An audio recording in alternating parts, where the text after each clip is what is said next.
Vadodara municipal કોર્પોરેશનના સરકારી કર્મચારી ઉપર થયેલ હુમલામાં ફરાર આરોપીને પકડી પાડતી વડોદરા શહેરની હળની પોલીસ ટીમ તારીખ 10મી જુલાઈ 2024ના રોજ ફરિયાદી શ્રી પ્રદીપ તુકારામા જાદવ રહેઠાણ જિલ્લા નેવ નિર્દેશ ટેનામેન્ટ સૂર્ય દર્શન ટાઉનશીપ પાસે માંજલપુર વડોદરા શહેર જેઓ વડોદરા કોર્પોરેશન ખાતે રોડ પાર્ટીના કેટલા ઇન્સ્પેક્ટર તરીકે ફરજ બજાવે છે તેઓએ હળની પોલીસ સ્ટેશન ખાતે આવી ફરિયાદ કરેલ કે તેઓ અને તેઓની ઢોર પાર્ટીના માણસો ગાયો પકડવાની કામગીરી કરતા હતા। પકડાયેલ ઢોર છોડાઈ જવાની કોશિશ કરીને તેમના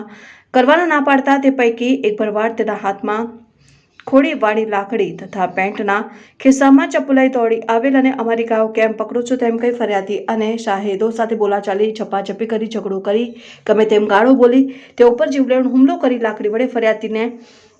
ડાબા હાથના કાંડા ઉપર ફટકો મારી ફેરફાર કરીને શાહેદોને હાથમાં અને પથ્થરથી બીજા શાહેદને માથામાં ઈજાઓ પહોંચાડેલ જેવી હકીકત આપતા ફરિયાદી શ્રી તુરંત જ ફરિયાદ લખીને હરણી પોલીસ સ્ટેશન ખાતે ગુનો રજીસ્ટર કરવામાં આવેલ।